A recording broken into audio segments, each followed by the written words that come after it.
Question number 7 को समझो क्या कह रहा है। हमारे अमाशय में, अमाशय का मतलब दोस्तों पेट, जठर भी बोलते हैं इनको। हमारे अमाशय में जो हम भोजन को खाते हैं पेट में इकट्ठा रहता है और क्या कर देता है, भोजन को पचाने में सहायता प्रदान करता है। कौन? अमाशय। अम्ल की, अम्ल क्या होता है दोस्तों? घुलनशील पदार्थ होता है जो क्या करता है, हमारे पेट में उपस्थित भोजन को नरम बनाने में यानी कि गलाने में क्या करता है, मदद करता है। कौन? HCl अम्ल। अम्ल बहुत ही HCl स्ट्रॉन्ग अम्ल होता है जो क्या करता है, उपस्थित हमारे आमाशय में भोजन को गलाने का यानी कि नरम बनाने का काम करता है। क्या भूमिका है, क्या योगदान है, हमें इस क्वेश्चन में ये बताना है। उत्तर में समझो, देखो अमाशय के भीतरी भित्ति में, भीतरी का मतलब समझते हो, अंदर वाले सतह में बहुत सारे छोटे छोटे उपस्थित ग्लैस्टिक यानी कि जठर ग्रंथियों में से अम्ल निकलता है। क्या निकलता है? अम्ल निकलता है। समझो, ऐसे समझो, आपको समझ में नहीं आया होगा। देखो आप डायग्राम से समझो, ये देखो ये हो गया क्या, हमारा अमाशय। क्या हो गया? अमाशय यानी कि पेट।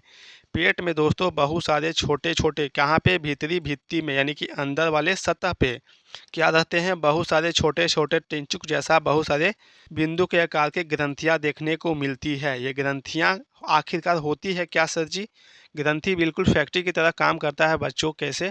देखो फैक्ट्री में बहुत सारे मशीनों का उपयोग किया जाता है, मशीनों से क्या किया जाता है, बहुत सारे वस्तुओं का निर्माण किया जाता है। ठीक यही काम किसका रहता है? ग्रंथि का रहता है। कौन से ग्रंथि? ग्लास्टिक ग्रंथियाँ यानी कि जठर ग्रंथि भी बोलते हैं। हमारे पेट में बहुत सारे छोटे छोटे बिंदु के जैसे ग्रंथि होते हैं, उनके अंदर उपस्थित कोशिकाएं क्या करते हैं, रसायन का यानी कि तरल रूप में पदार्थों का निर्माण करते हैं। कैसा पदार्थ? कौन सा पदार्थ?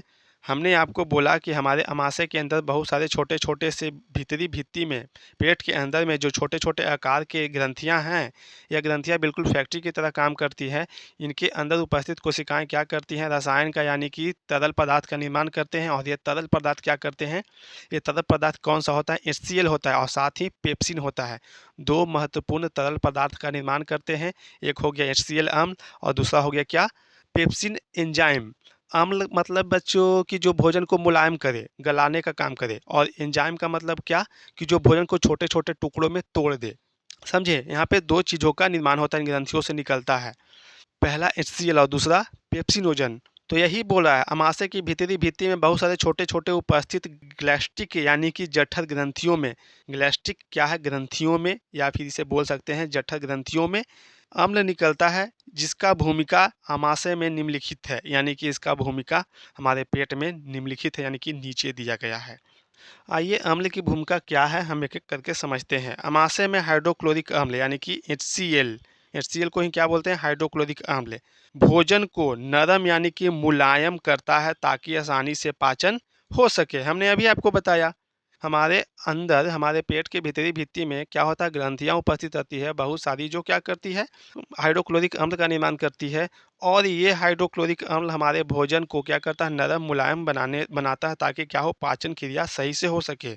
दूसरा इसका क्या भूमिका है ये समझो, भोजन में मौजूद कीटाणुओं को नष्ट करना। और जो हम भोजन को खाते हैं उनमें कुछ जीवाणु हमारे साथ चले जाते हैं पेट के अंदर। बहुत सारे छोटे छोटे जीवाणु होते हैं, हम देख नहीं पाते, वे हमारे भोजन के साथ में चले जाते हैं। या भोजन ही खराब रहता है, उनमें जीवाणु लग जाता है तो हमारे पेट में वे चले जाते हैं। उनको HCl क्या करता है, समाप्त करने का काम करता है, नष्ट करता है। HCl बहुत ही स्ट्रॉन्ग अम्ल है दोस्तों, सारा चीज़ को क्या कर देता है, गला देता है। तीसरा इसका प्रमुख काम है HCl का क्या, यह पेप्सिनोजन को, यह का मतलब कौन, HCl हाइड्रोक्लोरिक अम्ल पेप्सिनोजन को सक्रिय करके पेप्सिन में बदल देता है ताकि प्रोटीन पदार्थों का पाचन हो जाए। यहाँ पे बोल रहा है कि देखो ये अमाशय हो गया दोस्तों, ये अमाशय के अंदर बहुत सारे जठर जठर ग्रंथियाँ होती हैं। इस जठर ग्रंथियाँ के अंदर से दो प्रकार के क्या होते हैं, रसायन निकलते हैं। एक HCl अम्ल और दूसरा क्या, पेप्सिनोजन एंजाइम। लेकिन HCl का दो काम होता है दोस्तों, क्या करना, एक तो क्या करते हैं, भोजन को गलाते हैं, मुलायम बनाते हैं, साथ में क्या करते हैं, ये पेप्सिनोजन के साथ क्या करते हैं, मिल करके पेप्सिन का निर्माण करते हैं, पेप्सिन में बदल जाते हैं। बिल्कुल एक साथी संघी की तरह। जैसे देखो मान लो कि पेप्सिनोजन का साथी संघी कौन है, HCl यानी कि हाइड्रोक्लोरिक अम्ल। यह क्या है, पेप्सिनोजन, ये कुछ इसका अस्तित्व भी नहीं है। यह क्या है, एक मरा हुआ समझो कि इंसान टाइप का है। इसका कोई अस्तित्व नहीं है जब तक ये अपने साथी के साथ मिल नहीं जाते हैं। जब ये पेप्सिनोजन अपने साथी HCl के साथ मिलते हैं तो ये क्या हो जाते हैं, सक्रिय हो जाते हैं, यानी कि इनके इनके अंदर जान चले आती है, यानी कि ये काम करना चालू कर देते हैं, दोनों मिल करके अभिक्रिया करने लगते हैं।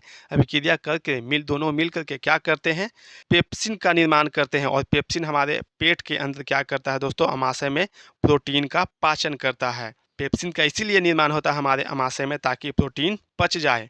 तो यहाँ पे ये भी आप समझ गए दोस्तों कि जो प्रोटीन होता है उसका पाचन हमारे अमाशय के अंदर ही होता है। हमारे अमाशय के अंदर HCl प्रोटीन को पचाने में मदद कर रहा है। तो आप इस प्रकार से भी लिख सकते हैं चौथा, क्या अमाशय में उपस्थित HCl हाइड्रोक्लोरिक अम्ल प्रोटीन के पाचन में सहायता प्रदान करता है। बिल्कुल कर रहा है। कैसे कर रहा है, अभी हमने आपको बताया। पेप्सिनोजन अपने साथी संगी के साथ HCl के साथ मिलकर के बन गया क्या, पेप्सिन।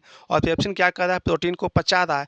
तो मदद आखिरकार कौन कर रहा है पेप्सिन बनने में, HCl कर रहा है। ये तो बेचारा अधमरा था, बिना अपने साथी संग के बिना पेप्सिन का निर्माण ही नहीं कर पाता, अभिक्रिया ही नहीं कर पाता।